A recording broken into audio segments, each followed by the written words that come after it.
Welcome back, guys. So today we're going to start the Hillman up after servicing the cooling system. If you watched the last video, you would have seen that tore down the entire cooling system, flushed out the radiator, flushed out the engine block and head, which I did off camera. One of the problems I encountered was I couldn't get this bolt out of the water pump to connect to the heater hose from the heater core. So we're going to delete the heater. It's ready to start. There are no leaks, just sitting here. We'll start it up. I'll pop this end into like an empty plastic bottle, and we'll just make sure that there's no water bypassing that valve and being pumped out. And if that's okay, we'll delete the heater hoses, and then we'll take it out for a good run, get it up to temperature, and hopefully that's resolved the problem.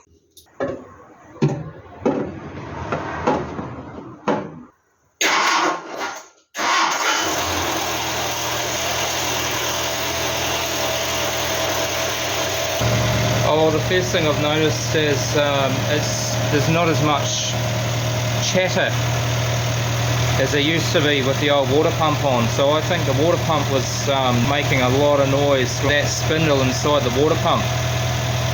I actually thought it was valve train noise, but no, it was the water pump. So it's a lot quieter. There's no water being pumped out of the heater core, so that tap's working.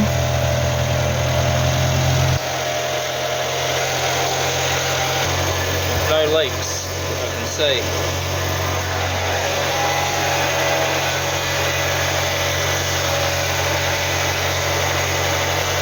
It's actually leaking a bit of fuel. Hang on, we better turn that off.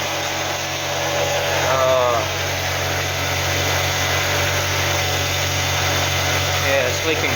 Might have to tighten this hose up. Got a fuel leak. Yeah, it's leaking fuel out of here. I must have upset the seal when I had the hose bent back over here. I should have probably taken that off, but anyway, we'll take this off and we'll have a quick look at it. For whatever reason that's leaking, what I might do is just cut the end off and put a new piece. Just cut this end off and then slide the new bit on. I've taken it off here, so I'll just reposition it so it gives us a little bit something to work with there, a bit of length. Oh, probably not good spilling fuel onto the exhaust manifold. Luckily that's not too hot.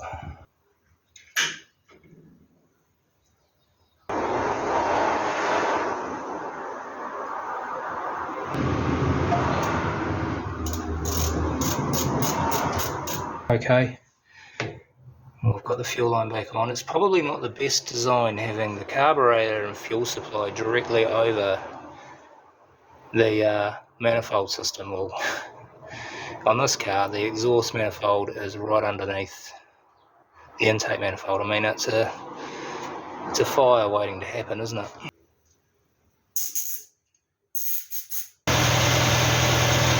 Alright, that's better, it's not leaking now.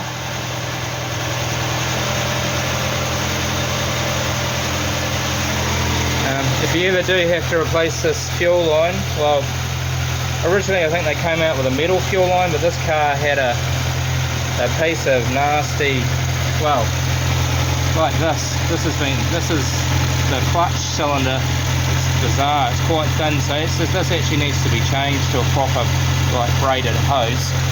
But there was the same piece of plastic as the fuel line. So yeah, it was all cracked and leaking, wasn't safe. But if you do need to replace your fuel line, if you want to put some like rubber fuel line on, 6mm internal diameter is the stuff you need to get.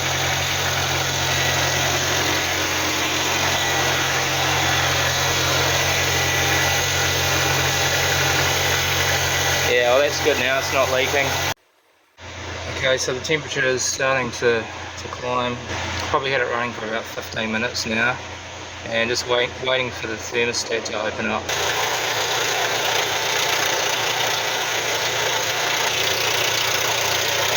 Yeah, right, thermostat's well and truly open now.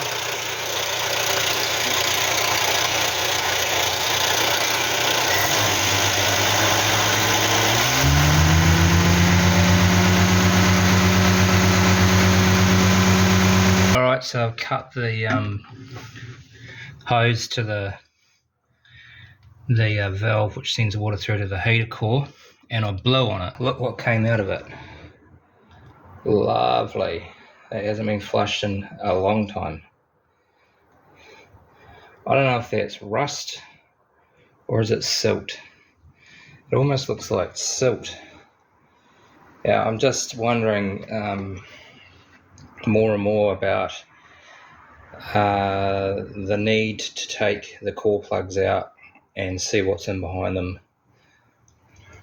I'll blow the heater core back through the other way as well, just to get any remaining fluid out, so it's just not sitting in there. So I ended up flushing the heater core and back flushing it about 6 times and blowing through it, and yeah, got a bit more silty, I think it's silt, not rust, silty water out. So yeah, pretty much cleared that out. So yeah, like I said, I'm highly suspicious that there may be a build-up of silt in behind the core plugs in the third and fourth, around the third and fourth cylinders. So that may very well be something that I need to do. I don't really want to do that, but if it's what I've got to do, that's what I've got to do. Let's get these hoses off and we'll get the car out for a drive anyway.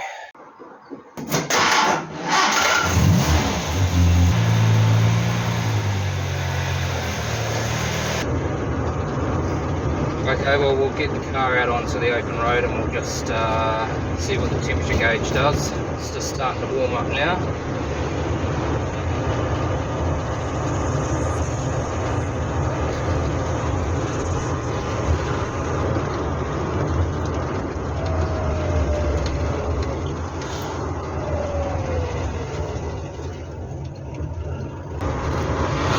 So yeah, like I mentioned before, on start up with the new water pump, it's a lot quieter. The worn bearing was making a lot of noise on the old water pump, which I thought might have been coming from the valve train. So it's a lot quieter now.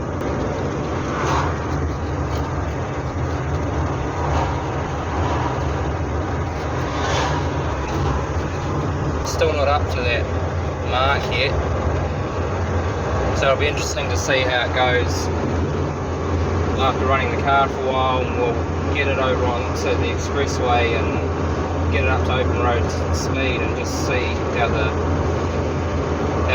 water temperature goes.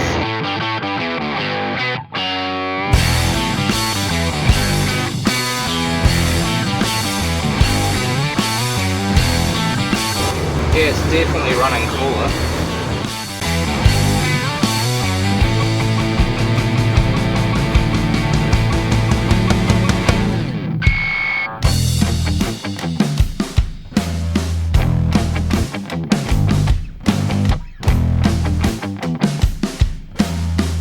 Temperature gauge has only just crept up to the first dash, so I think replacing the water pump and flushing out this cooling system is absolutely worthwhile.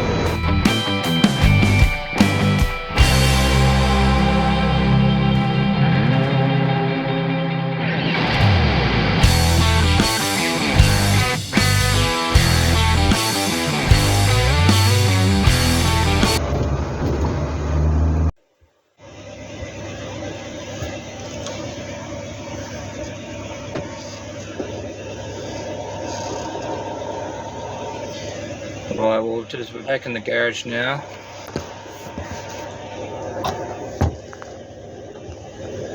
Starting to climb up a wee bit now that we've not been idling. We'll turn the car off though. I mean, that ran really well. It ran brilliantly. The majority of the time it was below. It was below normal. Below that first dot, just climbed up after.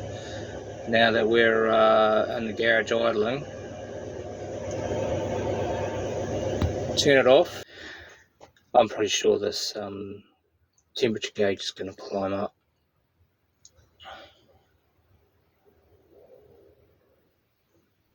Actually flushed out the block and head with a hose off camera in the last video.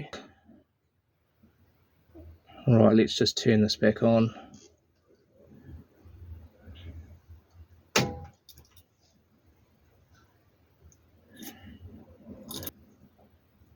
The other thing that might have been was that the radiator was just full of silt as well, those cores.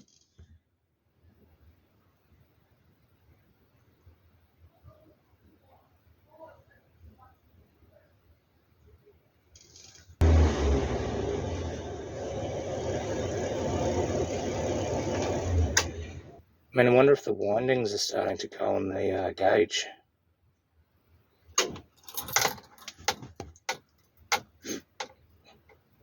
Yeah, sometimes the needle jolts forward when you turn the ignition on. Alright guys, well we're about a week later now, and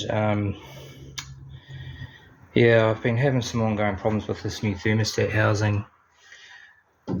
Basically, I ended up having a leak out of the corner here.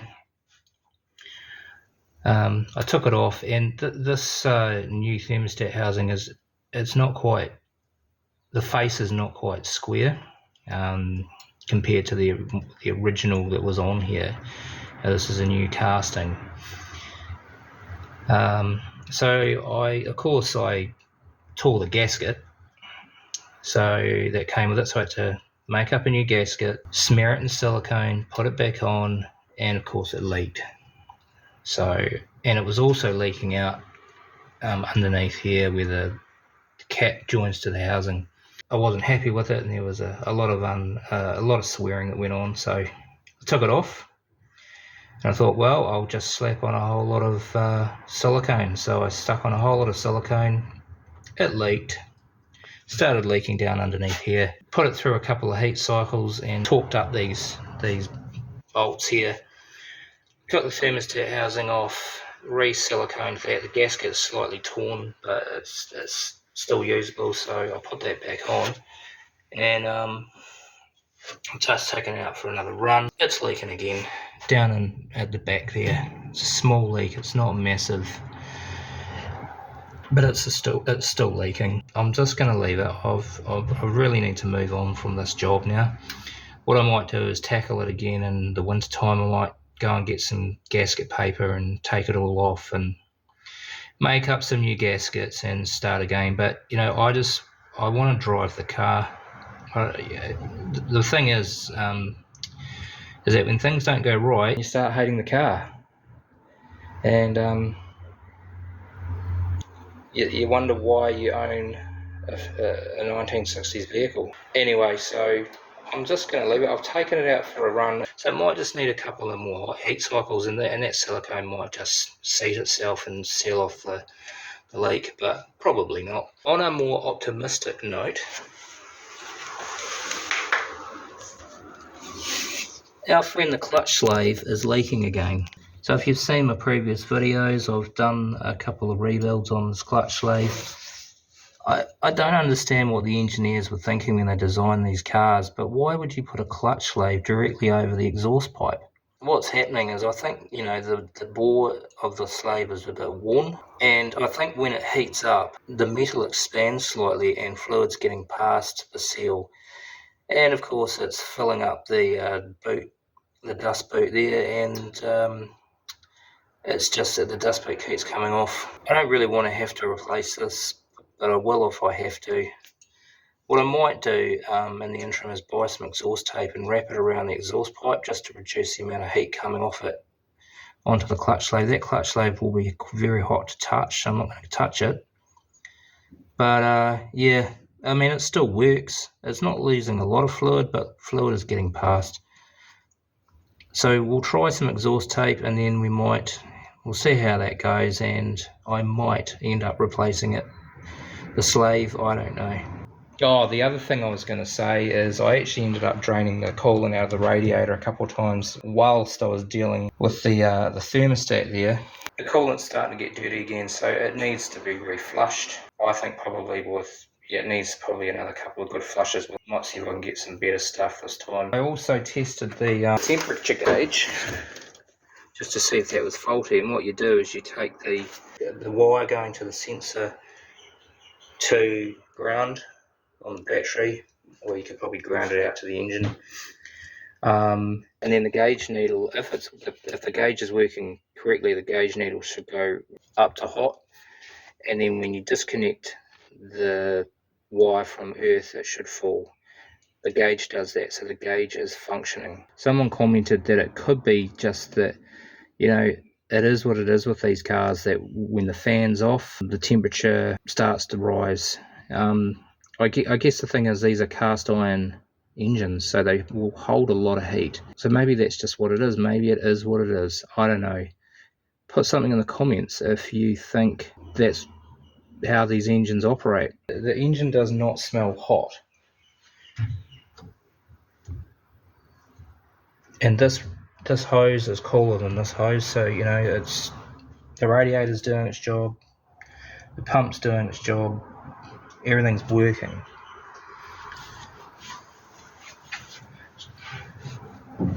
It's just that damn housing which is frustrating. But anyway, the joys of owning a classic car. Oh, by the way, got the new gator on the gear stick, and it's all sealed now into the tunnel as well, so that's really good, looks much nicer. If you've watched the video to now, thanks very much. Thanks, it really helps out the channel. Remember to like and share, that also helps out the channel. If you haven't subscribed, consider doing so. I really appreciate it. Put something in the comments if you want to put something in there. I always read them, and I'll always respond to them. Thanks for watching, and we'll see you in the next one.